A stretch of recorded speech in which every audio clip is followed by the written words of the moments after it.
What's up, guys? Welcome to Target Table. And on the couch today, we have Emma, who's our brand director here at Rival. And next to her, we have our amazing Dennis, usually in sweatpants, but you've upgraded to jeans today, mate, which is great. Thank you. Leveling up, really cool. But yeah, Dennis is our senior copywriter. So guys, today I really wanted to just dive in and talk about the psychology of copywriting in branding and how potent it can be if you get it right.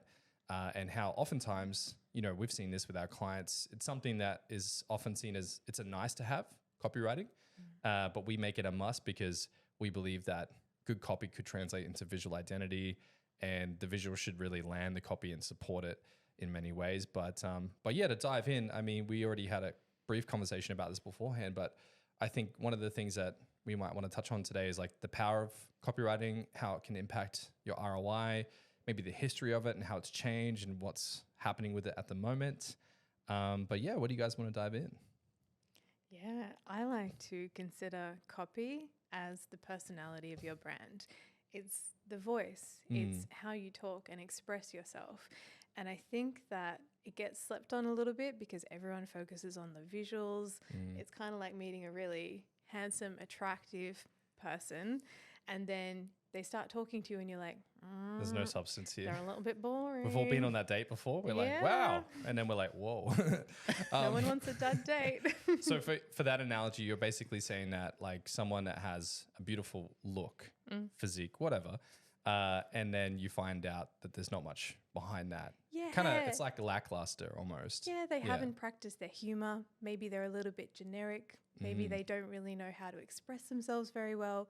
So your copy is like the voice of your brand. It's how you get your personality across. It's like when you're talking to your audience. And it's really, both sides are important. You don't really want a lot of personality and then to be kind of a bit unattractive either. Yeah. You don't want the other way around where you're like really incredible and then people look at you and they're like, whoa. Exactly. So yeah, it's almost like when you're at a party and you're hanging out with people and then you meet that new person and then 60 seconds into the conversation, you're like, get me out of here. Yep. And then the whole time you're at the party, you're just avoiding that person. It's like a brand with bad copy. You're like, just leave me alone. I don't want to hear it. Exactly. Yeah. Yep. That's how we consider it. So it's just really important. Yeah. So start with that and then build an outfit that fits maybe how you feel. So like someone that's maybe comedic, usually they have maybe more of an eccentric outfit potentially. So the relationship between someone's outfit and their personality, you know, is something that even, you know, fashion designers talk about when they're putting together someone's outfit is like, how do we express you through an outfit? So yeah, visual identity is similar to that. It should match as well because you don't want a really fun, playful voice and then a really serious exterior. Like that's a little bit jarring as well. So it's all part of the strategy and how you build out the brand that it needs to be cohesive. It needs to be a complete experience. So bring that into alignment. Yeah. And then for you, like Emma, like when you, I guess, looking at a brand here together with Dennis, like what are the first few things that you guys look at? Because again, I know when I look at good copy or bad copy, but you guys are the ones here at the team that are really just trying to elicit and figure out what's a starting point to try to figure out a brand's copywriting style. And yeah, if we just start there, like how do you kind of unearth what that might be for someone in their business? Do you want me to take this? I'll take this one if you like. We really start with it's the base values, it's the DNA of the brand. So what do they believe in? What do they want to express to the world? But then also how do they want the audience to feel? And then we create the voice that supports those two things, that balances both what you have to say and want to say with your brand, because that's really important, but also the feeling you want to convey to the audience. What's the voice that's going to get that across and make them feel that way? And what's really important to that particular person? Like Dennis and I, we had this conversation beforehand where we were talking about like, you know, gamers, like dudes that play Xbox and, you know, guys and gals that play video games that really care about the features and benefits. Like what can I do when I'm using this machine? But someone that's maybe buying a car or buying fashion, it's a lot more emotional. It's a lot more about some kind of definitive meaning to it rather than what thread is this t-shirt made out of, for example. Absolutely. It's emotional. We really prefer copy and brand voices that hook into that emotional element. When you're going through the customer journey, your first impression, your first connection to the brand should be hooking into that emotional side and resonating with that. And then you dive in further. You want to know price, you want to know features, you want to know benefits, you want to know the technical side. And so layering your voice and your copy so it has that flexibility to cover those aspects as the customer engages with you is really important. But you have to lead with the emotion first. Otherwise, they're going to walk straight past you and not even dive in further.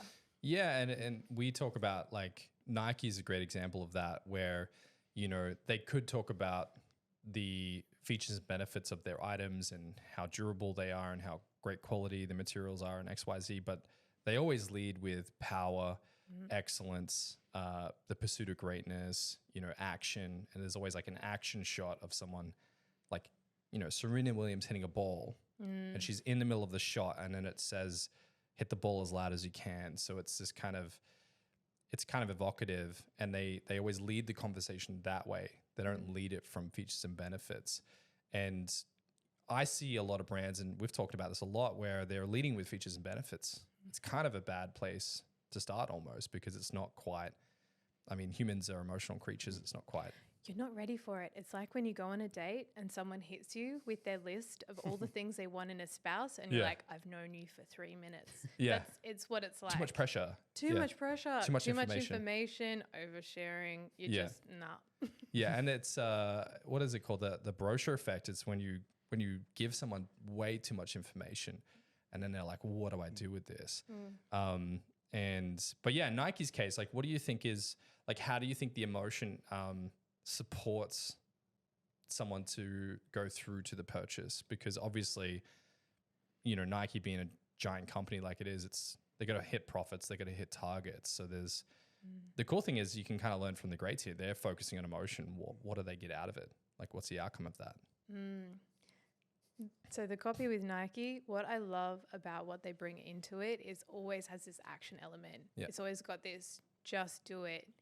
Like, it hits that call to action of take charge, confidence, make a move. Yeah. And always their copy is leaning into doing something, having a result. And it pushes you, because you're always on the cusp of, I want to be a certain way. I want to be more confident. I want to be more athletic. I want to take charge of stuff going on in my life. Like, I'm sick of being overweight.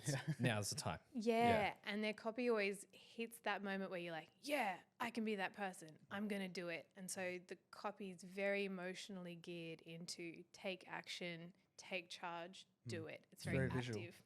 Very visual. Every time it's like, take action. You don't think like you're going to sit down and take action. No. Yeah. Like, I'm going to put my shoes on and go for a run. Exactly. Yeah. And even if that, like, I mean, I've noticed a lot of people that aren't like athletic in any way, shape or form, don't play sports, and they rep Nike and they love it.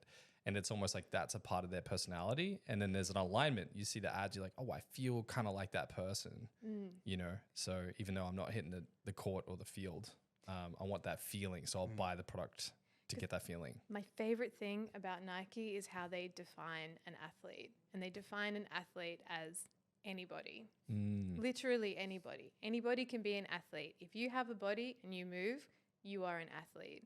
And that ability to go, I can do it too. This relates to me. I can be great, translates through all the levels of their audience, not just high elite performing athletes, but the everyday person that gets up at 5 and goes for a run, even when they've had 4 donuts.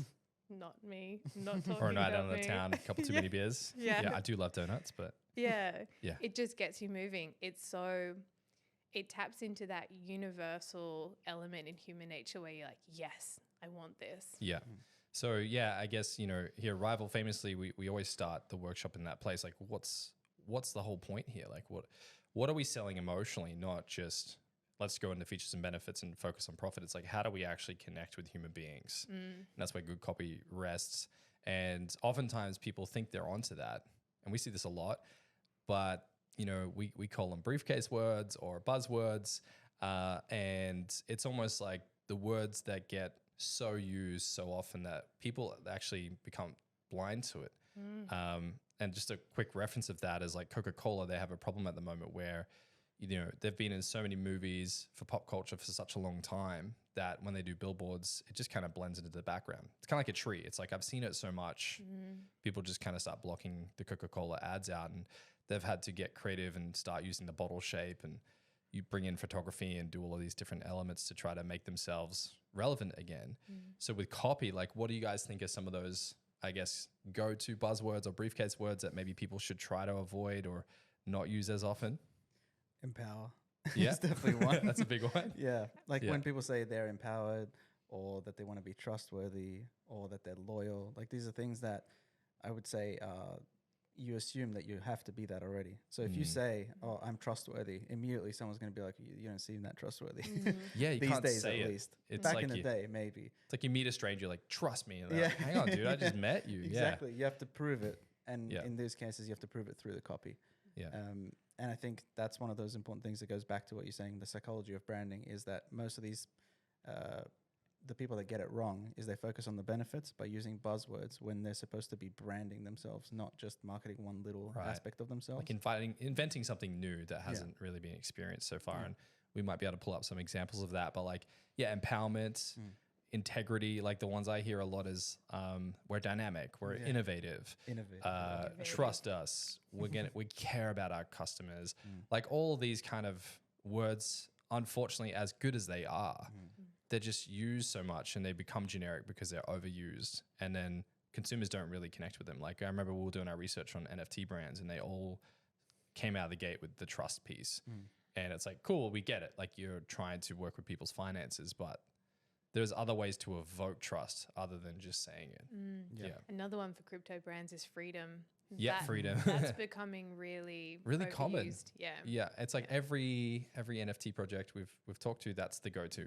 Yeah. It's like we have to be trustworthy, we have to evoke freedom. It's about liberation and being kind of anti-corporate. And we're like, cool, but that becomes every day. So if you're fighting with 1,000 other NFT projects or you know other brands in the space, if you're using the same vocabulary as them, how is that any more special than what they're saying? You just sound like your competitors and fit in. Familiar. If you seem too familiar, you feel generic because people have seen it before. You need to find an angle on freedom that resonates with them that they haven't come across before that will like get cut through. Right. And that could be like photography or the way the color palette looks or how, you know, you can communicate a lot of these words through design, right? And also how you frame it. It's your take on freedom. Maybe it's not, freedom is very broad. Go a bit deeper and describe and outline and visualize what freedom means to you for your audience and have a take on it. It's kind of like like an saying, opinion on what freedom means to you? Yeah. It's kind of like saying I like flowers versus I like petunias. Very different things. One's very broad and it's like, who doesn't like flowers? And then one gives you a specific picture, a specific aroma, a specific association. And then if you ad lib it like because blank, it's like, ooh, that's even more interesting. Oh yeah. There's like a purpose or a reason behind it. Yeah. And then unfortunately, like some words can evoke different emotions out of different crowds. So oftentimes, you know, what brand doesn't want to have mass appeal and appeal to a large audience? But at the same time, if you use the word like, for example, masculinity, and you say that word to 100 people, they're all going to have a different visual image in their head of what it is. They're all going to have a different association with what the word means to them, whether it's positive or negative. And I think, you know, words can have that power too, where they can turn people off. Yeah, you're describing what we like to term suitcase words, Yep. which are just words that have lots of layers to them or lots of associations. So when you use it, you don't really know what it's going to bring up for your audience. They could interpret it in different ways. And while that can be a pro, like a positive.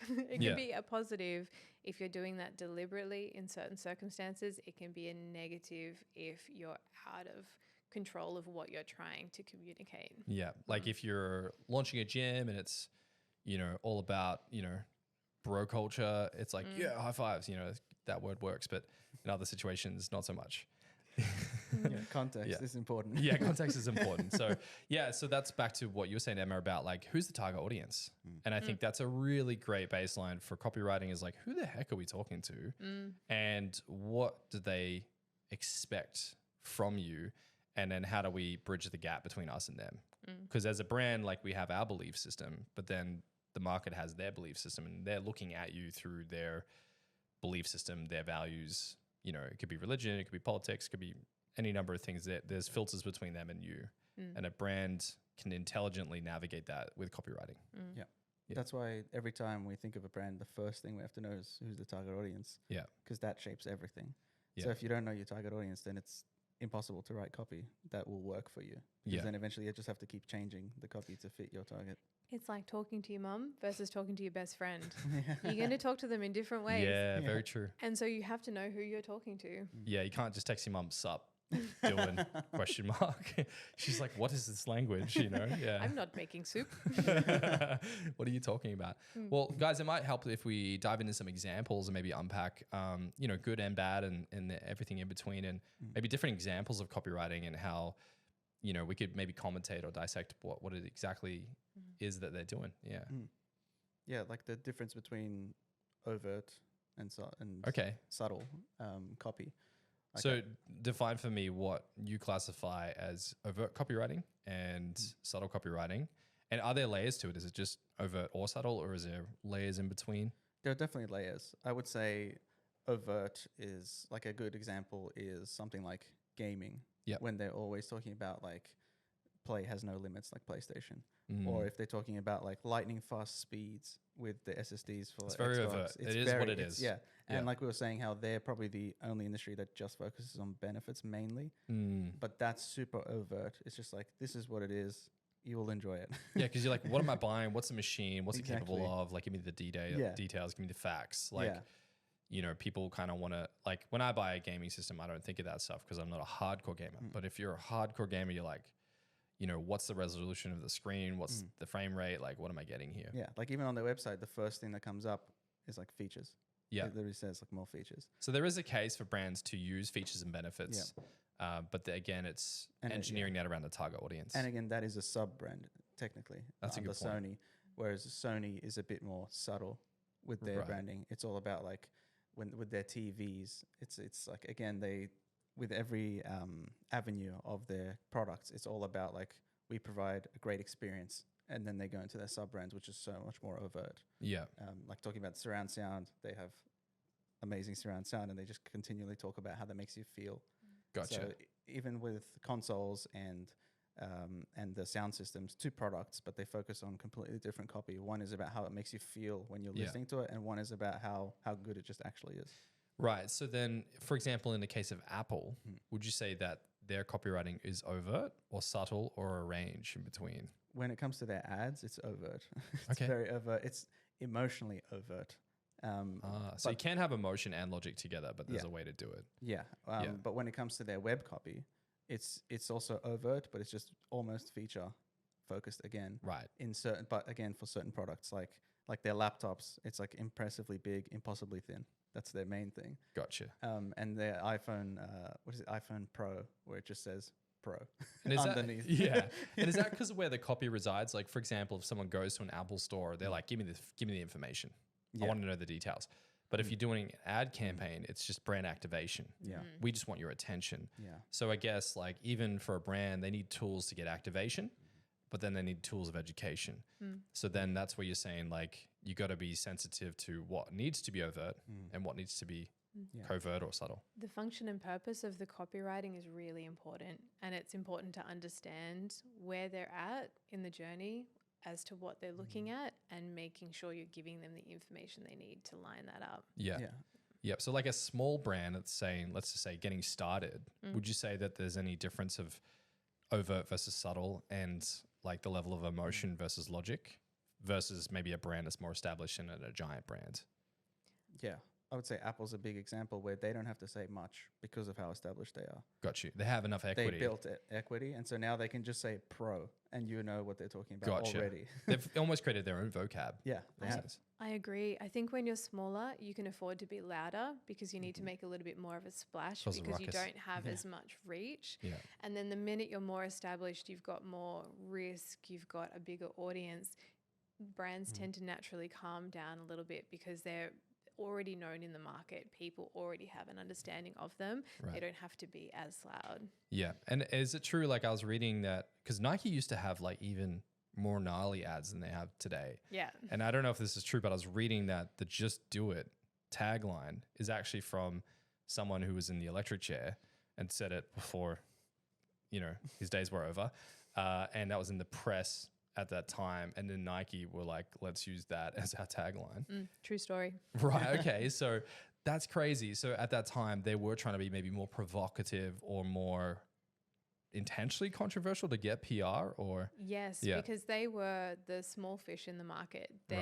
At the time, Adidas was dominating the market, and they were the small fry, and they were trying Really? to. Oh yeah, they. Because I haven't seen the movie trying yet. to edge their way through. I haven't seen Really- the movie. It's good. Watch Okay. it. I haven't seen the movie yet, and I've been like, man, chomping at the bit to get it. But when you've got 2 kids, anyway, I didn't know Adidas was conquering the market before Nike. I just had this illusion in my head that Nike kind of always had it. No. Right. So you're saying to get attention, maybe like Pepsi versus Coke, they were trying to pierce the market a bit more aggressively. And then since they've gotten somewhat of a monopoly over the market, they kind of calmed down a little bit. Yeah. Yeah. Still kept to their core identity, but less braggadocious or radical with it. Yeah, because Yeah. you've got more invested, you've got more people, you've got a wider audience that you're talking to. There becomes to be a bigger business structure. Usually you've got boards of directors and shareholders you're responsible to. So it kind of naturally calms down a little bit because there's a lot of decision making. A little bit of red tape sometimes. Yeah. And we've worked with these bigger clients. A few of them don't care as much, but we have noticed the bigger a company gets, the safer they seem to maneuver and the slower they seem to move. And that's why there's always a bit of a natural opportunity for startups to kind of edge their way in the bottom, because that's just sort of how it tends to pan out. And they can pivot quick, roll things More out a bit responsive. faster. Yeah, they're a bit more pivotable. But yeah, I guess back to Dennis, your point about, overt versus, I'm just going to say covert because it rhymes. It's cool. It's a copywriting episode. So overt versus covert. So you're saying that, Emma, in your case, you're like, when a brand gets started, you can be a lot more, would you say overt or covert, or a lot more emotional? Overt. Yeah. You can be stronger, more personable. It's being overt is also linked just to brand strategy and the kind of impact you want to have in the market. It might be that you're starting up a luxury fashion brand and you don't, like, you're going to be overt in the status, but it doesn't have to be in a loud, aggressive way in the voice. Yeah. So there's a lot of ways you can play out how loud your messages are versus how quiet they are. Yeah. Okay. Or subtle. Do you guys have examples of like what subtle messaging in copywriting is? Ooh, subtle. It's tough because we always work with the loud ones. Yeah. We seem to attract that type of client. Yeah. think that- Sorry, again. I was just say, I think that Samsung one is Yeah. more on the Oh, subtle yeah? side. Yeah. Okay. Yeah. We do have an example. Did you want to bring that up and we can talk to that? Yeah, the Samsung, the spider and the window, which Emma was talking about just before we started this. Okay. It's very subtle with its copy. I saw a bit of this. I haven't seen the whole thing.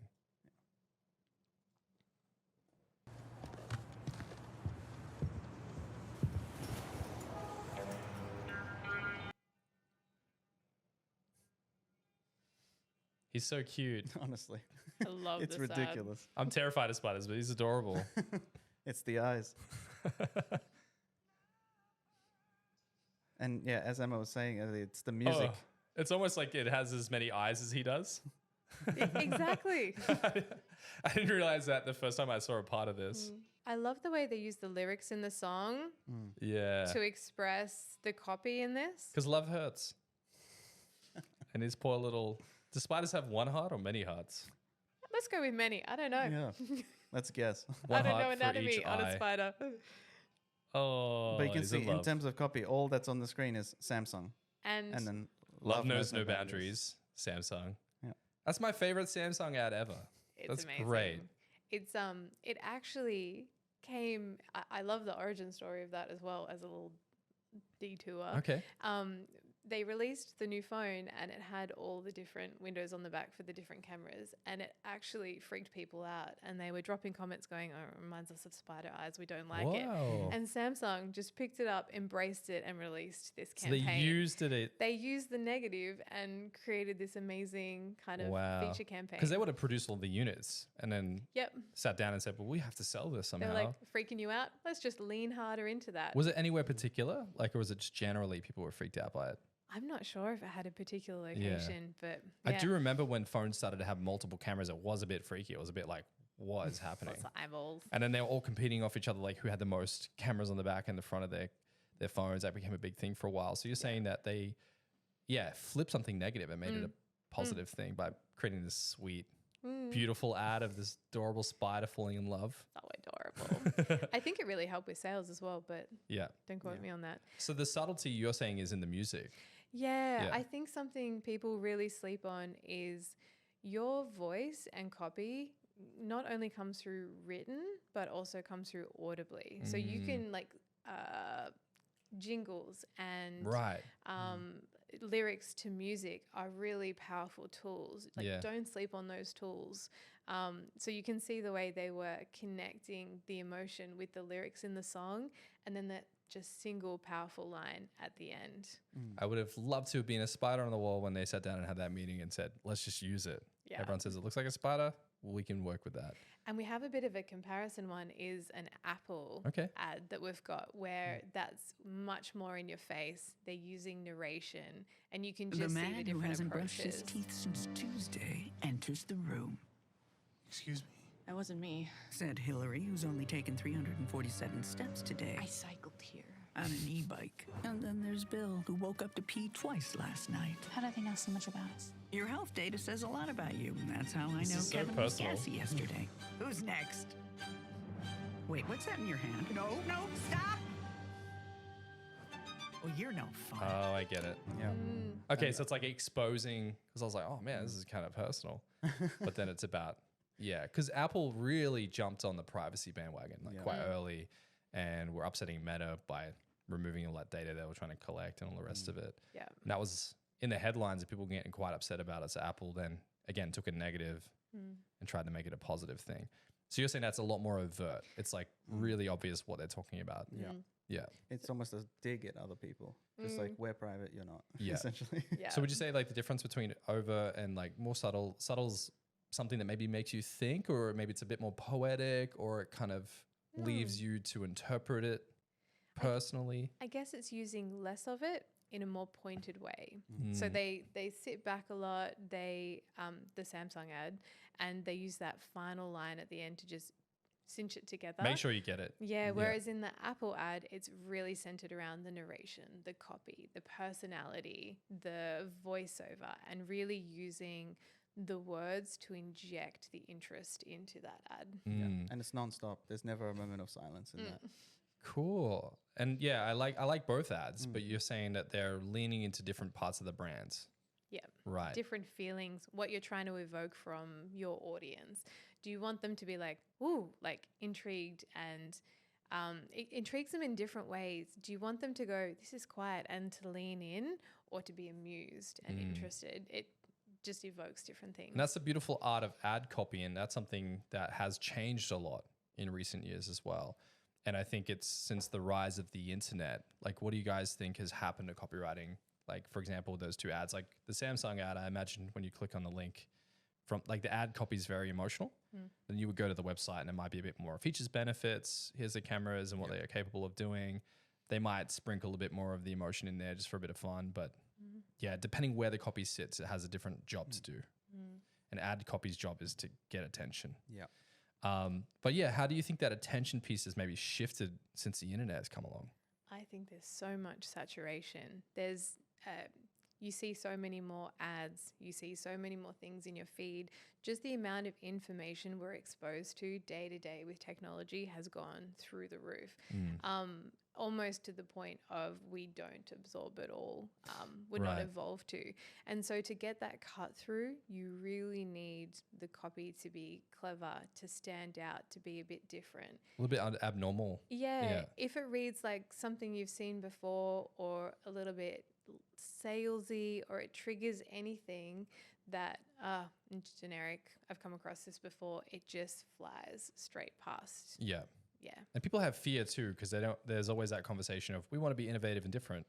But then oftentimes when we present people with innovative and different copy, they get uncomfortable because they might think it's too far-fetched or too out of the box. But what you're saying is that's important. You want that what's happening component, because that's when people lean in and get curious about what's this all about. Yeah. Yeah. Yeah. Yeah. You got to stand out, Yeah. essentially. Yeah. And the boring, safe copy is what we see all the time. Yeah. And it's only boring because we've seen it so many times. It's like with great visuals. They can be great, but if you see it 1,000 times with 1,000 different brands, then it's boring. Doesn't matter how good it is. If you see it all the time, too bad. You just have to think of something else. And I remember we were looking at a stat, and I'll probably get fact checked on this, but it was something along the lines of like in the 1940s, someone needed to see, what was it, like 9 ads to activate and be attracted to a brand. But nowadays, well, like back then, I think people were exposed to maybe 38 ads a day on average. Today, I think it's something crazy like a couple thousand ads, you know, through technology, through your apps, through driving to work and seeing billboards and listening to the radio, you're getting smashed with ads nonstop. So to pierce the veil of that noise, it's a lot harder than it maybe used to be in the 40s. And with the rise of the internet, when you roll something out, a lot more people are seeing it. Yeah. So you're going to have a lot more pushback, a lot more opinions. And competition. Yeah. You put something out, it's like, well, 1,000 people before you have tried the same tactic. Yeah. You just have to pay attention. Yeah. And I guess like when you used to run ads in the paper, you could just pick a city and go, that paper in that city, I'm going to talk to that city based on what they want. Whereas now the brand has to be conscious of how does the whole globe respond to this piece of copy. You have to back yourself, just like the visuals. If you're going to take a leap with the visuals and the design of the brand, back yourself with the copy. Yeah. It's just like walking into a room and there's someone in the center of the room in a Hawaiian shirt being really expressive, being loud. You may not agree with them. There might be a group of fans around them really hardcore, like fanboying that person and getting on with them. But then you'll see that second ring of people that are paying attention, that are sitting back a little bit but still paying attention. And then there'll be people on the outskirts of the room that are actively disagreeing, but they're still paying attention to disagree. Wow, okay. As opposed to... all of it's getting attention. Yeah, Just as opposed to the it. wallflower that's kind of saying, like leaning all the way back and not really saying much, and no one notices them. So even if your copy and your voice gets attention, and some of it might be like people don't always agree with you, at least it gets eyeballs, it gets responses, it's standing out. Yeah. You can't appeal to everybody. Exactly. Like one of the pieces of content, remember that piece of content I put on LinkedIn about what's the difference between branding and marketing, and it went viral on LinkedIn and caused this giant argument. I had like the CMO of Uber in there and Mark Ritson and a whole bunch of people just ripping me to shreds. But then I put the same piece of content on Instagram and everyone loved it. And it's different communities, right? So the LinkedIn community is way more academic, way more data oriented.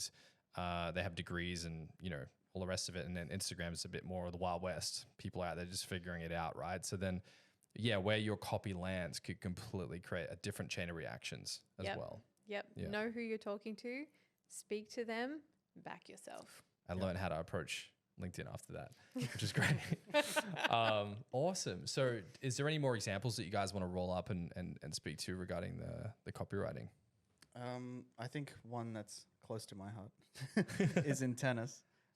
We do know, like, you love tennis. It's very clear, even your shirt. Yeah, love is an understatement. Yeah. I would say specifically the Australian Open, in how overt they've become with mixing their visuals and the copy. Okay. So before... I do love their logo, FYI. Yeah, their old logo was Stefan Edberg, which, who would know that? It was I have no idea what that is. I'm not gonna lie. It was a silhouette of him serving. Oh, okay. The old logo, but it didn't fit with the way they were talking, because they're always talking about it's the happy slam, it's the best slam of the year, and how they're always talking about how it's summer, all about good times, but the logo and the visuals didn't really fit. Okay, so educate me, because I'm not a tennis guy. What is a happy slam? Just you have to get a little elementary with me, dude. This is the thing where they use alcohol. I'm like, what are we talking about?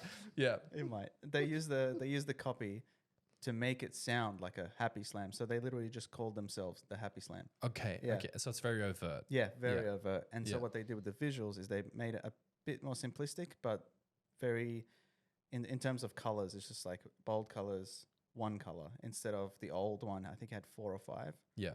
And it just again didn't really fit the way that they were presenting themselves. Yeah. And so with their copy now, it's just all about have a great time. Yeah. It's a happy slam. Enjoy. Okay. Welcoming, Yeah, friendly, very friendly. accessible. Mm. It's summary. Yes, and the visuals now fit, Fun. which is what we're talking about. How you can't have one without the other. Mm. It was always weird to me, at least before. Right. That And it just was to dive in to how much you love tennis. Fun fact about Dennis, whose name rhymes with tennis. Terrible joke. Ironic. Ironic. But you were telling me how you could listen to a recording of a championship match Yeah, and you knew who was playing based on the sounds you were hearing, Yeah. which is serial killer levels of like specificity. But you can listen agree. to a match and be like, yeah, 1987 between X and Y. So as a hardcore tennis fan, what do you look for from the brands? And were you happy about the changes that they made? yeah. I mean, I love Stefan Edberg, so bias. I was like, sucks to see him go. So you're upset initially. Just because I like Stefan Edberg, but in terms of colors, I'm like, yeah, this looks better, but I don't want to like it. It So just it was resistance to the there was rebrand. resistance. Yeah. But then they then were more overt with their copy as well. Like the Okay. Happy Slam was like a thing that they would say, it would be everywhere, but now it's all about we're having a good time here. And then again, same with copy, like you were saying, it's audible. So whenever they speak at the Australian Open, everyone has to say they have to stay on the same sort of wavelength about A script. yeah, like a script. It's always about being happy. They're always trying to be positive. Whenever something negative happens, they just go, oh, let's go back to the positive. Really? Yeah. Like So the whole culture of the enterprise is really about optimism, happiness, and that obviously resonates with the fans. Is that what the fans feed off? Is that positivity? well, that's tough because tennis fans are very vocal about liking one person and hating the other person. Wow. Okay. Yeah, so sounds like a boxing match. it is. Yeah. Competition. Yeah. Yeah. And it depends on who. Because Is it smack talking? Like, have you been at a live event where people are smack talking and They do. catcalling? yeah, well, I mean, there are many examples of Novak Djokovic. Yeah. He's just people just start yelling at him. Yeah. And then he has to go and say, like, those guys are yelling at me.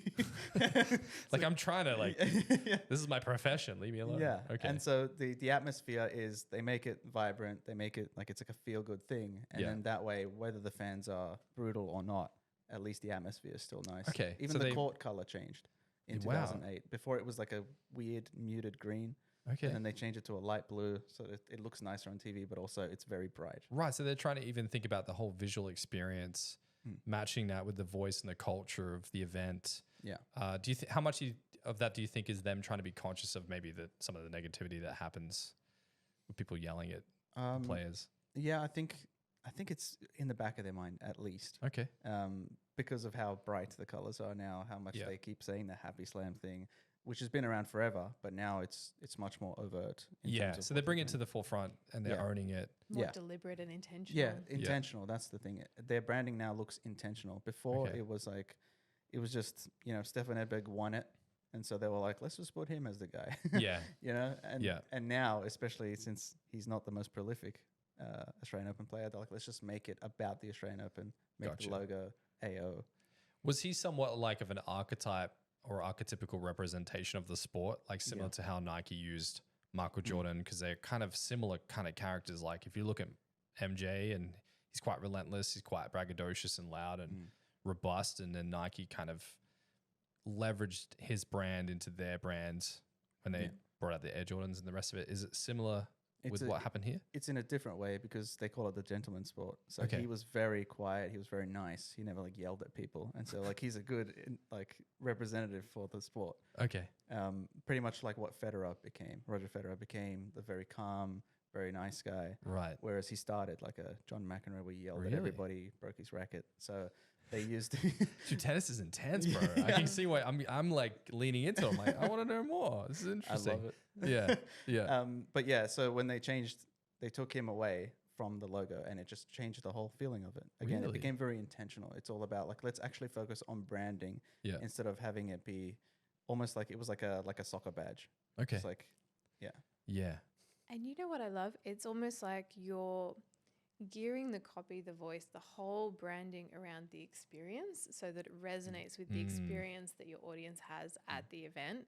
And I think a similar example, but totally different industry, is Manscaped. Oh, yeah. Yeah. I have a heap of their product. Yeah. And I rarely use it, but I love it. I was loving, they have a shaver called the Lawnmower, Yeah. which just cracks me up. And I think that you can be very clever with words and copy to really connect with things that your audience finds amusing, interesting. It speaks to them. It says, I know you. This product is made for you. Let's just hook up, basically. Yeah, can we pull up that ad? This is obviously, We Save Balls is one of their pieces of copy. Also, which is brilliant. The package is called The Perfect Package. It does relate to tennis. Everything's very overt and in a very funny way. So they're using a lot of wit. We need to talk about your balls. Are they smooth? Oh, wow. Covered in bits of annoying fluff. These are my balls. See how they glisten in the light? I love your his balls voice. can be like these, but you got to use the right tools for the job. This? No. This? No. This? Only if that's what you're into. Balls are delicate, sensitive, easy to damage. Someone's taken a chunk out of that one. This is brilliant. That's why I use the Lawnmower 4.0. It's got skin-safe technology with a replaceable ceramic blade, so you can trim with confidence. It's got an LED light, so you can always see what you're doing. Lights, please! And what's more, it's got a wireless charging system and it's waterproof. You can even drop it in your pint. You wouldn't want to drink it, though.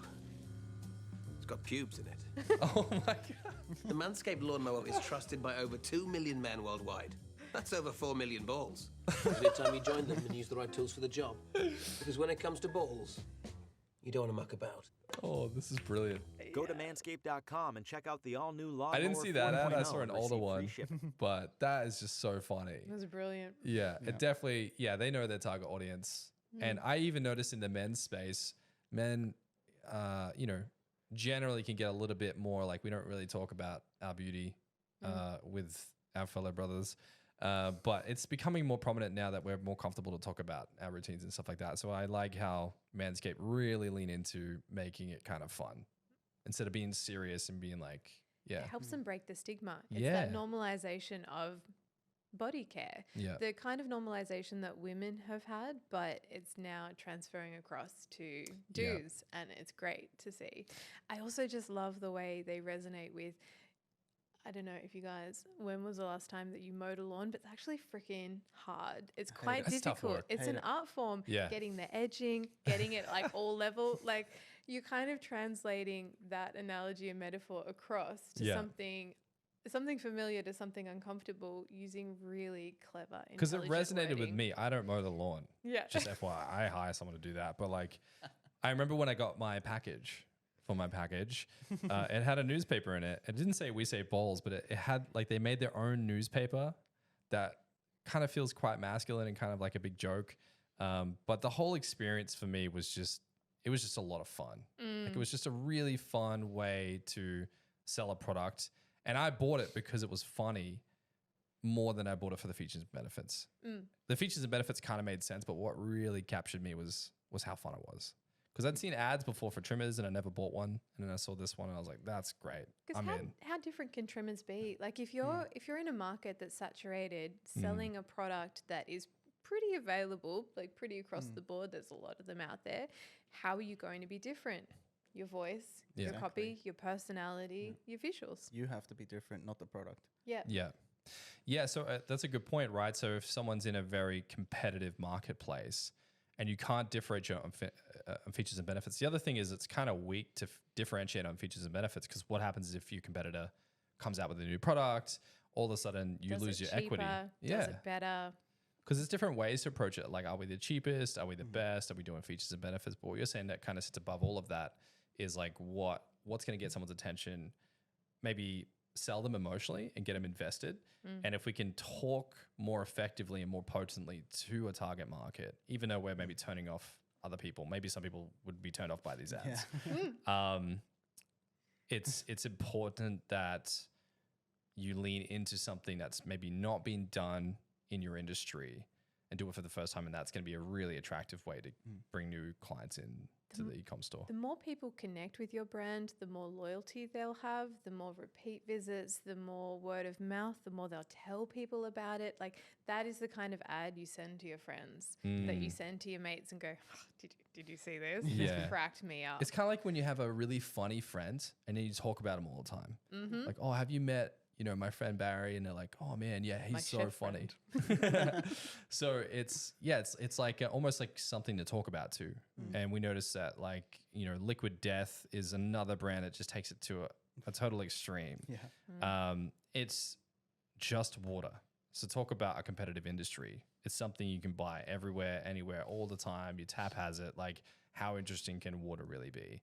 And is the main thing I know about this brand, from what I've heard through the grapevine, is the guy who started it was like a skater. He has tattoos. He goes to punk concerts, and he noticed how people were drinking Monster Energy, Red Bull, and like these energy drinks at these concerts, which is not a healthy way to mosh. And he kind of was like, man, these people really need to be drinking water. So he kind of had this idea that marinated around how do I make water cool? And a joke kind of turned into a brand that's, I guess, from what I've seen, scaled quite aggressively. And yeah, what do you guys think of Liquid Death? Because this brand is just insane, but it's captivating the market. Sounds great. Looks great. Yeah. Like Liquid Death. Immediately, that copy there, just in the name, is great. The irony. And then better than back sweat. That's one of my the Lord. things. Yeah. Like, don't be scared. It's just water. Yeah. Murder Your Thirst is another thing that they did. Yeah. And for me, I guess the tone here is maybe like, I don't know, they're really trying to go for something that's kind of like maybe audacious or a little, how would you describe it? In your face. It's aggressive almost. Yeah. Very aggressive. It's edgy, it's aggressive, it's disruptive, it's niche, but in a really good way, because you don't have to love that music to go, whew, this is cool. It's got X factor. I mean, even their copy on their website, which is like, we're just a funny beverage company who hates corporate marketing as much as you do. Perfect. Relatable. Yeah. Yeah. And even our evil mission is to make people laugh and get more of them to drink more healthy beverages more often. And they have gotten a lot of bad PR. Like I've seen a lot of videos where people like are really upset around the whole idea that they're using the word death, and people are, I saw there's a documentary coming out that dude that like noticed that if you speak negative thoughts to water, it changes the molecular makeup, and people are creating all these crazy arguments about, Liquid Death just being awful for you. And then they kind of use that to troll the market in an interesting way. So these guys are kind of like trolls. They kind of really taken the absolute outskirt approach to the mainstream market when it comes to water. Yeah. But you can see where it came from their audience. At a heavy metal concert, at an all-day music fest, you don't really want a water brand that's like, yeah, you don't want to drink Mount Franklin from like, this beautiful pristine river that's in the Himalayas or whatever. I don't want to sit on top of a mountain and do yoga and meditate and think about I am how blessed headbanging. I am in this moment. Like, no. They know their audience. Yeah. Which is, like we said, the first step, and they nailed it. Yeah. And it spiraled out of there. And I think the interesting thing with Liquid Death, at least for me, was how this endorsed a lot of UGC content. So it kind of, lured all those people in, like skaters and people that do extreme sports and crazy stunts and funny things, were making content with themselves, doing stuff to the cans, drinking the water. So it's like, not only can your brand copy, speak to your target audience, but it can percolate through your target audience. Like if you can really resonate with them through messaging and copywriting and personality to the point where they love it so much they want to talk about it and spread the word about it and make content about it. This is something that brands, I think, need to be a lot more conscious of today, is how do we create a brand that's actually so good that people do want to spread the word about it? People talk about it all the time. They want to go viral. They want that viral element, but you can't do that on a one-off, and you can't do that without a brand that supports that and fully backs what you're saying, what you believe in. It's in the essence of your brand, not in one-off campaigns that just pick up and run. So you can't just jump on a trend. You have to really embody it from the core of your brand. And that's what you were saying with how even the quality of the product or what they offer is less important than their messaging. So like, again, going back to Apple, iPhones are definitely not the best phone on the market, but they're the most sold. just because of the marketing. They're Because fighting words, yeah. but I agree with you being a hardcore ride or die Apple guy. I agree, man. Like if you look at the Google Pixel, that thing like is way cheaper than an Apple, and arguably has some of the best features on it. Yeah. But people don't buy it for the features and benefits. They buy a phone. In my case, I buy it because of my ecosystem. I got the iMac, I got the iPad, I got the Apple Watch, I got the, and I'm like, it has to work together and it has to be simple. And I don't want to look at different icons in the menu, like it's, But that's what I mean. On paper, it's not the best. Yeah. But depending on what you have, it works. But again, marketing, even people who aren't in the Apple ecosystem, they'll be like, oh, that marketing's pretty good. I'll get an Apple. And then you're in. Well, think about that. How many times do we work You've with been clients? converted to the cult. Welcome to the cult. But how many times have we talked to clients and they're spruiking that their thing is the best? And how much are we educating them? Like, guys, like that's cool. But every business owner thinks that their thing is the best. But what's louder than that is how you deliver it through messaging. You need to be the most engaging. Yeah. What's the most captivating, not the best. Exactly. Yeah. Best is a sliding scale. People think premium quality. It's a sliding scale depending on budget and your needs. Okay. Each person has a framing of this is the best for what X dollar amount is. What's best for what they need in that situation. Yeah. And so that is an unreliable indicator of where to position your brand. Yeah, like what makes it the best? Yeah. And then also like, it's not about just being the best, but like what's the most relevant? And for who? And for who? Like who is it for? Why is it relevant to them? And why would they have any urgency to get their hands on it? Yeah. Although I will disagree with just your comment before around like quality doesn't matter. I think it does. You have to have the brand experience and the quality of the product that backs up the brand promise. Right. So for example, Kmart. You go in Kmart, you buy a cheap $15 stool and you get a year's use out of it. Great, brilliant. That's equivalent to the value of it. If you pay $1,500 for a phone and it breaks in 3 days, You'd be irate. would never go back to them. So you need to... So the exchange, like I have an expectation based on the value I've given you.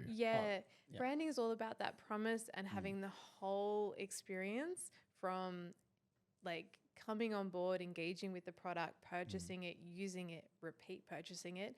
It all has to match the brand promise. Yeah, like when it comes to, let's say, physical quality for Apple, they're on top by far. But then Samsung's interiors are better, technically, but their exterior isn't. And so people who care about aesthetics will go for Apple. Right. And people who care for stats on a piece of paper will go to Samsung. Yeah, like every tech head I know has a Samsung. Yeah, if that's the only thing they're interested in, that's the way they'll go. Yeah, Yeah, and that's a good thing is they do present themselves as very high quality, aesthetic driven, and they are. Yeah. So it helps. That's a really good point. And like, I like what Emma's saying about like the value exchange, right? If I'm parting way with a percentage of my wallet, I expect a promise on that. So like how would you define what a brand promise is and where would it usually show up in copy? Ooh, brand It's a promise. curveball. It is I'm like trying to dodge It's it. really hard to do this with Emma, by the way, like to get you off guard. Like it's tricky. Usually you're like ready for everything. Yeah. Brand promise. I think that your brand promise is what you're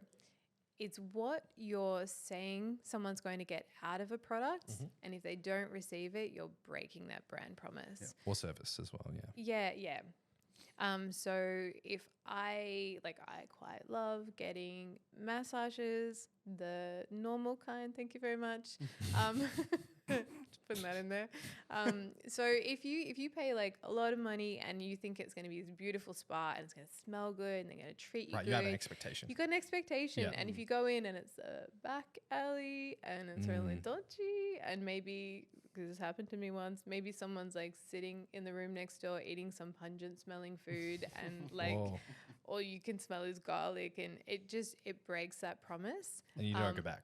You never go back. Yeah. So I think the way you convey your brand promise is through that mix of your whole identity. It's through the visuals. Are you promising luxury? Are you promising simplicity? If you promise me simplicity and I find it hard to find your product, buy your product, use your product, Right.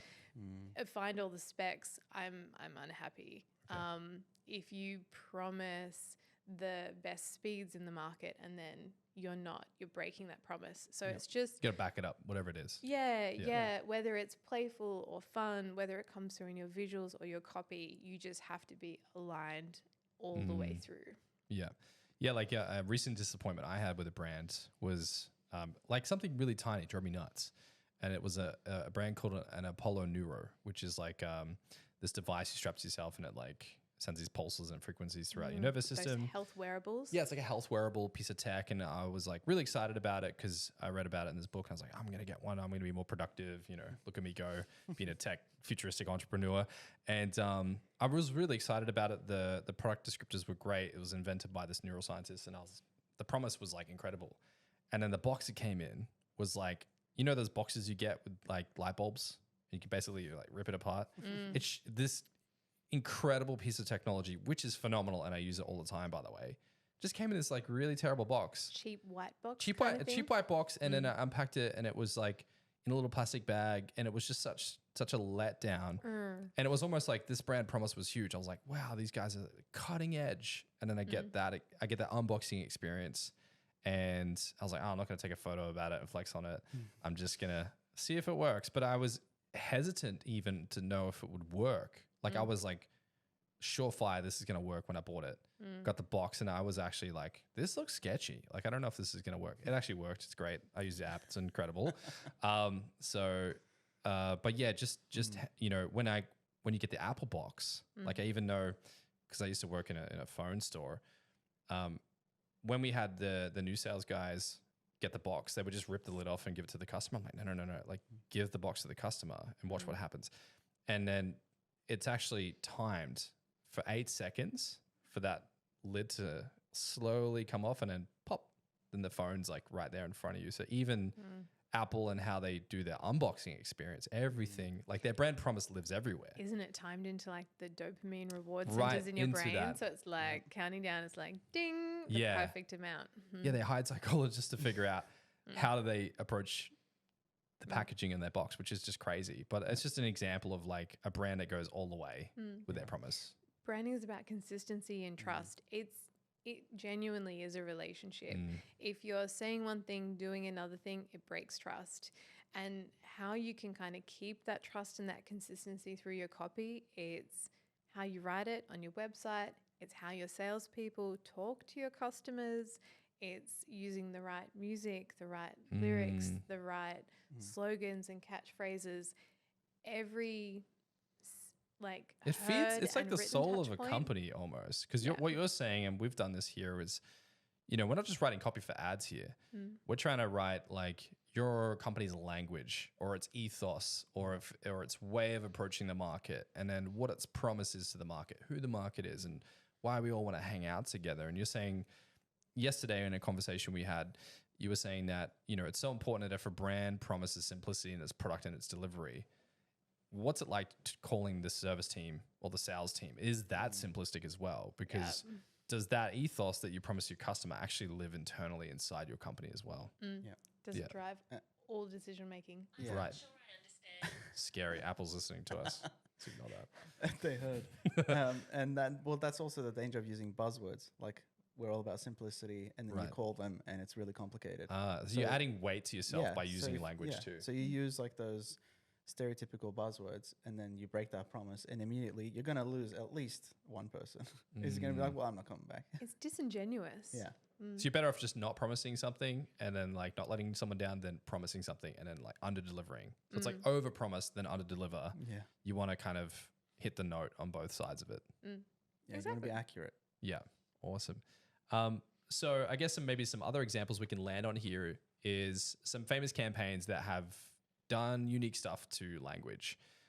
One which I love is the Coca-Cola campaign, and what they did around like share a Coke, and then they had people's names on it. So again, this copy doesn't have to be just rudimentary and descriptive or just elicit emotion. It can be gamified. It could be something that sparks a conversation. It could become a cultural contagion. It can be something that, you know, becomes personable. So I remember when I went, because my name's spelt uniquely, so no one's actually ever found my name, sad face, and a share Coke with campaign. But like, you know, my name being DAI in it just wasn't something that they had. But quite remarkable. I don't even know how they even pulled this off. Like, it must have been an insane undertaking to like do so many names all around the globe. But yeah, what's your take on the Share a Coke campaign and what you guys have experienced with it? Well, my name is also not there because my name is with one N. Yeah. Yeah. So it's always two N's. So I'm like, it's not for me. Can't just hold your thumb over it and be like, yeah, but it's fun like finding when that was there. It's like I found a Coke that had my brother's name on it, and I'm like, here you go. And I just handed it to him, and it's just Okay. that. He's like, oh, thanks. Here's some stats. So, yeah, so Ogilvy, who we're fans of, came up with this campaign, which is incredible. They always come up with the coolest campaigns. So, Cannes Lion is an award, from what I understand. Man, I wonder what the stats are from this campaign, because they brought it back at one point, didn't they? Didn't it like go away and come back? It was massive. Yeah, yeah. But yeah, I guess from your take on this, like, what kind of impact do you think it has when brands are able to do, you know, this campaign that has an incredible slogan, which is Share a Coke, right? And then insert your friend's name. But then they started doing like brother, mum, dad, like uncle. They did all that stuff as well. Yeah, to make sure they could have one for you. Yeah, yeah. Do you guys have other examples of when like maybe brands have gotten outside the box and just gotten a little strange with things? Yeah, I think that that Share a Coke campaign reminds me of a little bit of the keywords that music artists use to describe their audiences. Okay. So, for example, it makes you feel part of a community, part of the brand. You really feel like you're in something. You're together. participating. You're part of a movement. You're enjoying that fun. So some of the kind of musician examples that come to mind for me are the Swifties. Taylor Swift's hardcore I was like, fans. who are the Swifties for a second there? I was like, what? Okay, Tay-Tay fans, yep. Yeah, or the BTS army, like giving your community, the people that are fans and followers of your brand, a Opportunity. a name, An a identifier. title, an identity, gives them something to band behind and together and identify with, and then they'll start to rep that, and it builds its own momentum. It's really cool. And then the flip side of that we were talking about the other day was Doja Cat and the fact that her fans started calling themselves kittens, and she outright rejected Really? that title. She's like, if you're calling yourself kittens, I want none of that. Yeah. So Someone asked, what do I do then? And she was like, delete your account. Whoa, okay. So it's an interesting dynamic. Do you embrace it as a brand, build momentum behind it, like the way Taylor Swift has leveraged it is pure marketing genius. Right, so Taylor's like lent into it. So what has Taylor done with her brand to, because I know she's got a lot of press around, like, you know, she does people's weddings. She does. She spontaneously like does really cool things to help people. Like, she's really present and there for her community and her fans. Yeah. Yeah. Yeah, and I think particularly Swiftie. So as you said, she turns up at people's weddings. She replies on Insta, personal messages and DMs. She does Really? That's surprise incredible. appearances. Yeah. She does a lot with meet and greet behind the scenes with people, and it's like tied now into her brand language Yeah. and the identity of her community. They rep it really proudly. Yeah. And that causes momentum too, because if the fans are like, oh, she's reacting to us, yeah, then that creates more of a buzz. more of the buzz, more of the hype, more of the frenzy. 'Cause- You're just really driving that. And let me just be clear, when she came to Australia, we had a frenzy in the office here at Rival. Everyone had multiple screens open at all times, waiting on the countdown on her tickets to go live. And it was not everyone got tickets. I'm still salty. I know. If there's anything I can ever do, Em, I'm here to help you. But yeah, it was like the whole team were like, we got to get tickets. And she sold out how many events? It was crazy. She broke a record here in Australia, something nuts. 4, I think it was 4. 4. But she didn't go to Brizzy, so it was just Sydney and Victoria. Wow. And it was like 250,000 tickets. It was first reported there were like 800,000 people online vying for them. And then I think it went up even more. And so it just completely decimated. What's that, Cam? 7. Wait, has she toured yet or is she not yet? No, this is for next year. February next Okay. year. All sold out. And it's sold out like within minutes. Yeah. Yeah. Wasn't there a stat? I was one of those people. There was a stat. There was like 4 million people online waiting, but there was only like 250,000 tickets or something. It was huge. Like there was so much the pre-sale demand. had like 800,000 people waiting. Yeah. Wow, that's awesome. Yeah. And 800,000 people just sitting there waiting for a ticket.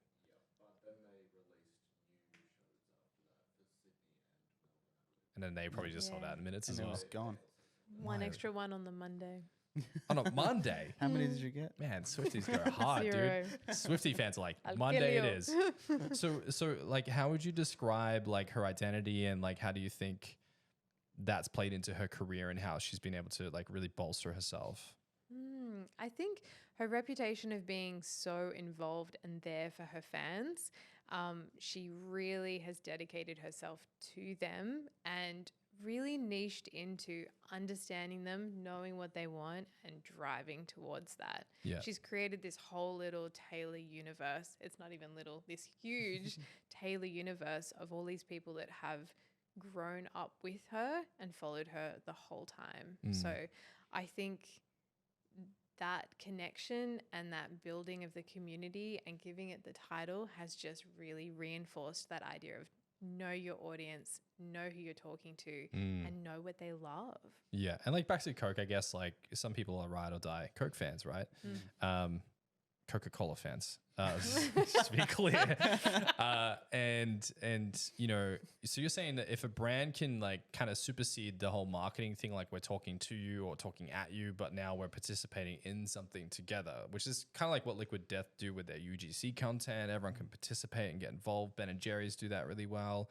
GoPro, like all their content is UGC, so everything is about bringing people from the community into the brands. So like you're saying that if you can create copywriting or a campaign or something engineered to do that participatory component, that's going to be maybe one of the most attractive ways to do some marketing. So powerful. Yeah. I think if you think of all of the iconic brands that you really strongly resonate with and that you know are kind of top of their field, that's exactly what they're doing. Yeah. So what would you say to someone that's going to say, just to play devil's advocate, that's great, they're big brands, I'm a small startup? Every brand starts out small.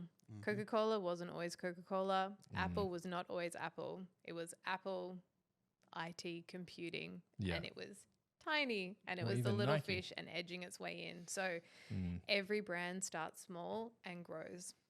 So the advice would be like, you kind of have to learn from the greats.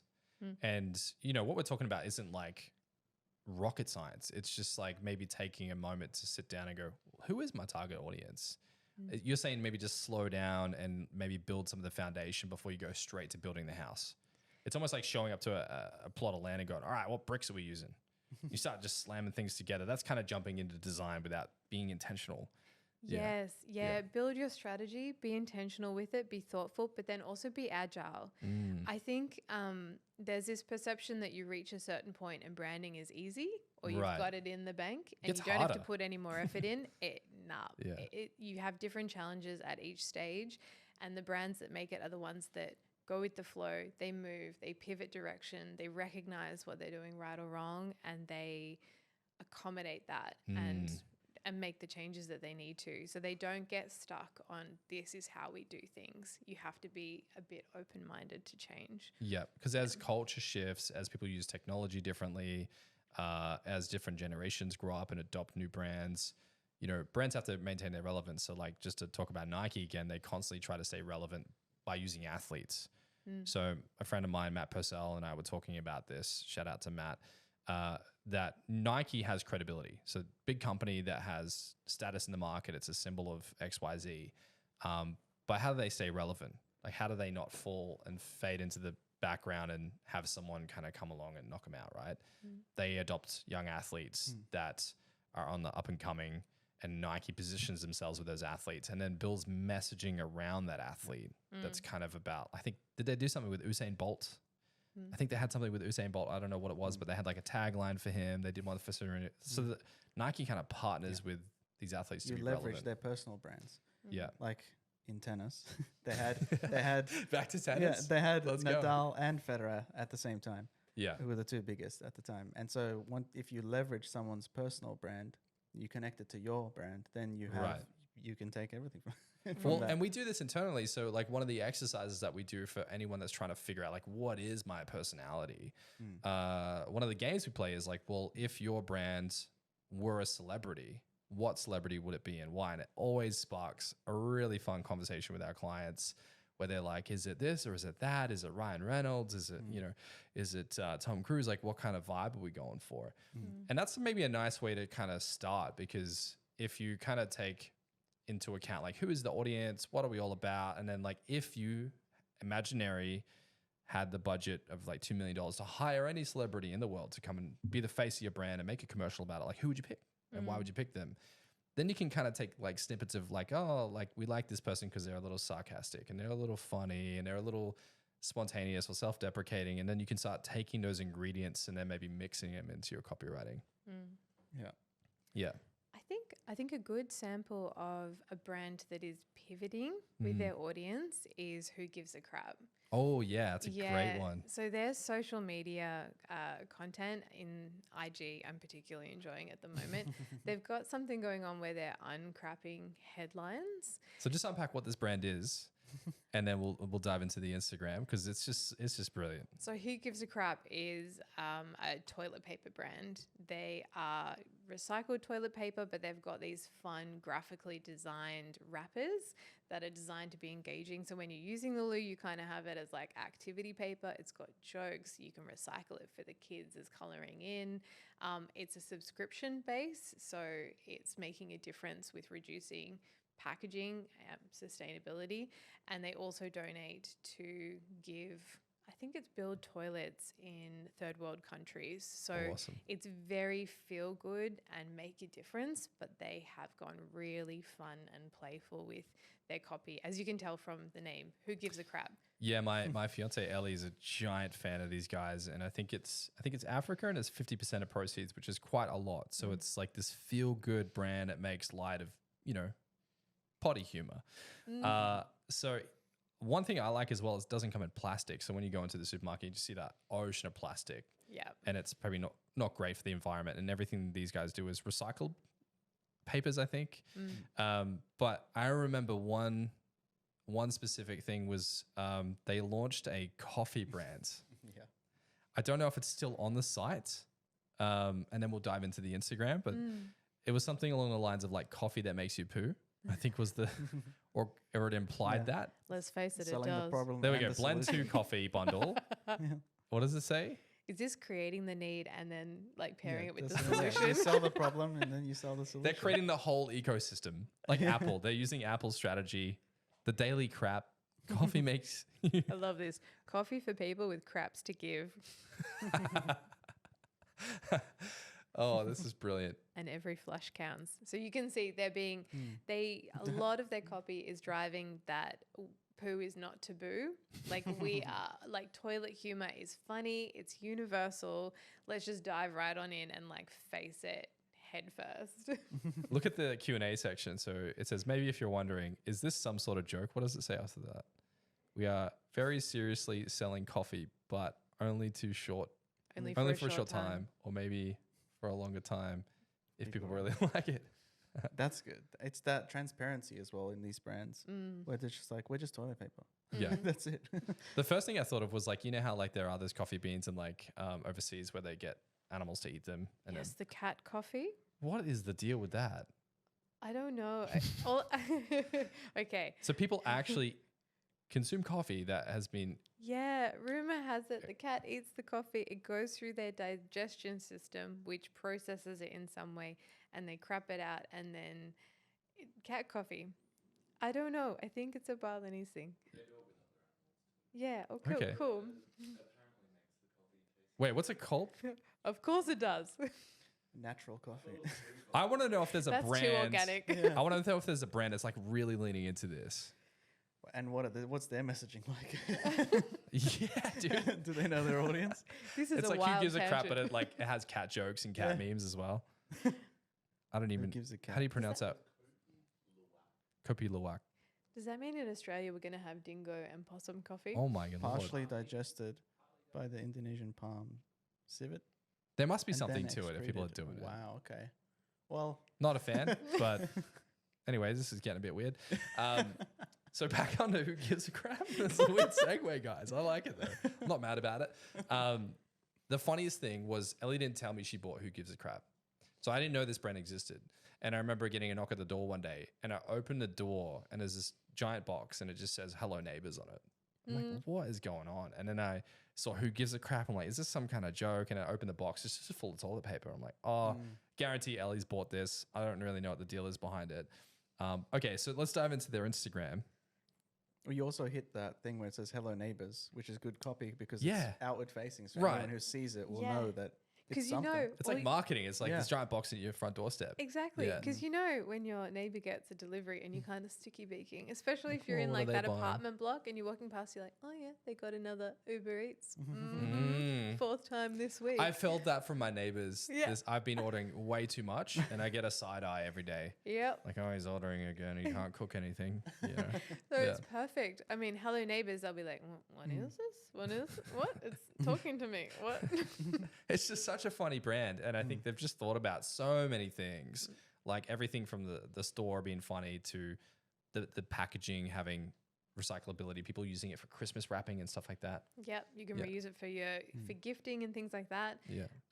It just goes back to back yourself. Back your concept. Be weird, be back your different, yeah. purpose, like back it. Your uniqueness makes you you.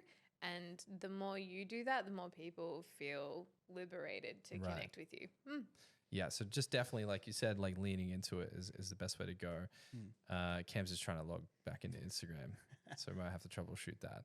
But do you want to talk to? Okay, we'll get the Instagram we up see here. the one where it's let's uncrap the news. I'm not up to date with what's going on with the Instagram, so Let's I'm uncrap excited. that. The way because one of the titles is Yes. well, one of the titles is Gen Z's disturbing new girl dinner trend has experts sounding the alarm, and then they uncrapped it to cheese as dinner finally normalized. Wait, so what's happening here? It's just like a trend. So they're taking real, Yeah. they're taking real headlines and real articles Yeah. and rewriting them to be less the BS. So basically, because they are such an inclusive, diverse, Gen Z, youthful, playful Yeah. voice, and also Oh, the let's audience they're uncrap that. speaking Like, to let's it. unpack it. Yeah, let's Yeah. unpack it. Let's uncrap it. Like, let's take the BS out of this and the bias out of this headline. So Oh, so they're like politicizing a headline. exactly. Just Yeah. bare bones, like the Margot Robbie one. Can you pull it up? I can't really read that. Oh, okay. It's, So it just I'll let says- Dennis read it. yeah, It's it says okay. like living doll Margot Robbie can do better than dressing like Barbie is the headline, and then they changed it to Margot Robbie dresses like Barbie for literal Barbie movie. So it's like the most overt. Yeah. So it's almost taking something that's covert Yeah. and making it overt. The And then having clickbait, fun with it. they're just turning. It's like just forget the clickbait. This is what it is, Yeah. which is how they write in their copy. So they're being even consistent with their humor as well on their Instagram. Yeah. Yeah. And that's important too, because like brands don't have to just write web copy. You know, like in this case, these guys have copywriting for their packaging, copywriting on the back of the actual roll paper. Like I think one of the rolls says emergency use only and it has like orange. Yeah, it's all red and Yeah. it's literally like last roll, aka order another box, you're gonna run out, like warning. I love it. Yeah, because they I always have need the that. orange ones in the bottom of the box, and it's like they're kind of like playing a joke on the fact that you're going to run out of crap paper. So they're like, you need to order another one. And Ellie intentionally leaves them as the last rolls to remind me to order some more. So it's like, it's this great marketing campaign. It's great. Yeah. I love how consistent they are. Yeah. In their social media, their copy is so consistent. A lot of clients feel like they need to be professional on certain touch points or pull back on certain touch points and then dial it up on other touch points. And that can work for certain brands that might have B2B or maybe part of their target audience is government, and there's like very valid reasons for that. Yeah, or there are cores in it, in mental health or something like that. Yeah, but for the majority of brands, it's about that consistency of experience. If you get a really fun, playful social media feed and then you land on their website and it's kind of like boring as batshit, that's not consistent. You're like, am I on the right page? It's kind of like breaking their promise a little bit too. Yeah. It's that consistency. If it doesn't feel consistent, it's weird. I Yeah. don't like these guys anymore. And I think social media, like the common, like, I guess, myth with social media is like, I have a social media page, I'm a company, I got a license to sell, and let's go out and push product. But the best brands like Tom and Jerry's, GoPro, who gives a crap, they're just on there having a good time. Because social media is more of an awareness piece, less of a conversion piece. Your website should do the converting. And I think, when brands are trying to really sit on social media, it's so difficult to be clever and creative. And this is where it requires a bit of effort. And this is why companies are hiring internal social teams, because they're like, we need specialists to come in and figure this stuff out. So it's, Also, in terms of brands and how they stick in your head, like I assume you meant Ben and Jerry's, but you said Tom and Jerry's. Oh my Lord. Okay. That's what I mean, is how good is Tom and Jerry's stayed this long? I was sending you Tom and Jerry. No, I was sending you a Tom and Jerry meme earlier today. I don't know what. Ben and Jerry's, just to clear that up. My bad. Thank you for being an epic copywriter and curating my vocab. This is why Dennis does our editing. Yeah. So the guy behind the scenes on all my content is always Dennis, curating it and saying that's wrong, fix that immediately. But yeah, I think we've covered all the crap of who gives a crap, and I think that they're absolutely stunning and killing it. And I do believe we had one more or two more references that we wanted to pull up just regarding copy. One of them was an accounting company that's kind of taken things to a different level, called Naked Accounting. And great copy. If you okay, we're pulling up the website. It's just brace yourself. Do you know what's not sexy? Bookkeeping, tax, BAS statements, tax strategy, tax planning, finance assistance. The list goes on, and there's just it's written on a naked dude. It's written on a naked dude on a video on a blurry butt.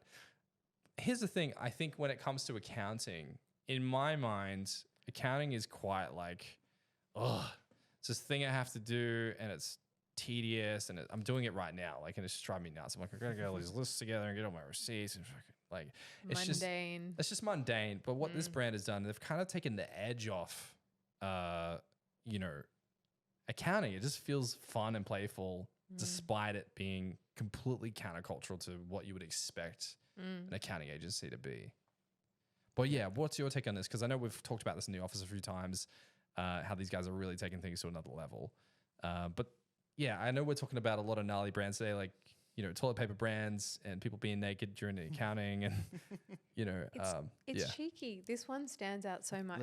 When you think of a classic traditional accounting firm, you think blue, you think trusted, you think safe, you think copy that just sort of blends in, and stock photos of people happy. You don't think shocking. And this website, like, we strip back your business to the bare nuts and bolts, paired with that graphic, just makes me go, oh my, like, makes it blush a little bit. You can't look away, and you cannot get this out of your head. And I think it brings, like you said, that element of fun. Your experience with these guys is going to be different. Yes. That it's not going to be. That's a good point. The promise is a little different, right? You're like, if I get on the phone with these dudes, it's going to be a fun conversation. Yeah. Right.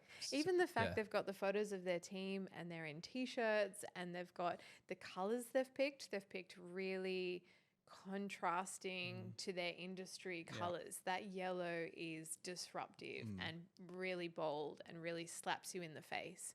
It's veering away from everything that signals we are the same as everybody else. It's loud. It's very loud. Yeah. And it's just fun. And one could debate or justify that, this wouldn't work. But if you look at how many team they have, how many accounting teams that have, how many they have, like 12 staff on there? Something like that. Most accountants I know have like 2 or 3 people. Hey, 12. Yeah, 12 employees, and it looks like they all work together. So like, this is quite an established accounting firm. From my experience, every accountant I've ever worked with is like 1 or 2 people. So, out of the gate, these guys are obviously doing something right. They're leaning into it. Back to your point, it's just leaning into something. It's leaning in. I love that. We look under the covers. We want to see it all. So they, like, you don't, I think what people can be afraid of is breaking trust, turning people off. I don't read this and go, oh, they're unprofessional. Right. There might be a small percentage of people that do that. But I think that they're connecting with their audience that wants a different experience, that has had bad experiences with accountants, that maybe a more youthful, up-and-coming audience that wants to engage a little bit more with the people they're doing services with. Yeah, so you're saying people maybe misunderstand like what trust means. They're like, trust has to be blue, trust has to be corporate, trust has to be suit and tie. Maybe they're once upon a time. Like, I can't imagine this this company doing well in maybe the 40s. Yeah, But probably not, you know, in the day and age that we live in, and the technology and the way we use it, this brand's really relevant to how people maybe feel about accounting. Big splash. And they copy at the main page. They talk about like naked accounting, bear it all down, and then they just go into straight. Just this is what it is. Right. Book in a session. It's just they hook you in first, is what you were saying earlier. Yeah. They focus on the hook and then they give you the features Right. in the same paragraph. Because they got to get your attention. Because they're still Yeah. being really transparent. Exactly. This idea of naked is representative of transparency, bearing Right. all, putting it on the table. Yes. They're just framing it in a really fun That's a really way. good point, because the buzzword you were saying about like the word transparency is something that people like. We want to be transparent and trustworthy. They're doing that, but in a very different way with copy. Yeah, you can't say we're transparent. You just got to be transparent. No. And then people will know that you're transparent. The minute you say I'm transparent, people go, What are you You're hiding?" dodgy. Yeah. Whereas if you say I'm naked, they're like, what, really? yeah, yeah. Yeah. Yeah, this is really clever. Love their strategy. And their copy is really good. Yeah. I As wonder an what they do aside. with, what are they doing with the Instagram content? Curious if they like keep this theme going. Because I think something you do have to remember cool. with copy, with written word, it's really, really powerful. And when it's written on a page and the audience is reading it, you have to understand that they are putting a tone on it. Like they're bringing something to how they interpret that. So when you're writing it down, you tend to dial it back just slightly from what you might do audibly. So when there's more context in a video and a bit of personality and someone's saying something, you can go really far with copy because you've got more context as to how to understand You got more it. stimulation to support the copy. Yeah, you've got Yeah. facial expressions and things that pair with it that you go, oh, cool, they're joking. Whereas when you write it on a page, it's very blunt and there's nothing to soften it. And so you tend to lighten it up just slightly, Yeah. would be There's our room hot for tip. misinterpretation, which is Yeah. why you have to be very intentional with your copy as opposed to when you're speaking or your visuals. Yeah. And I guess this is why branding gets so complicated for people, is because look how much we've unpacked copywriting and how many things it impacts in a brand. It's almost like you could look at it like the lifeblood of a human body. Like there's all these different components of your organization, and the copy kind of feeds through the culture. It feeds through the team, the scripts, the slogans, the taglines, the descriptors, the marketing, the advertising. Copy kind of lives everywhere inside your brand. And like, what would you guys say to anyone that's starting this journey and they're looking at it and going, oh my gosh, like that's a lot of things I have to think about. Like, how would you help people start that journey? How would they start that process to start unpacking, rather than trying to do the full Monty, like naked accounting? Like, what would you say that is a starting point for someone? Ask an expert. Hire us. We got your back. Rival. Yeah, for me, it would be identify your target audience would be the first thing. First place to start. First place. Yeah. What about for you? Yeah, target audience. Start with some descriptors. So imagine your brand is a person. How do you want them to talk? How do you want them to sound? Write down some descriptive words and then try to create a voice that aligns with those descriptive words. I would also just say, don't sweat it so much.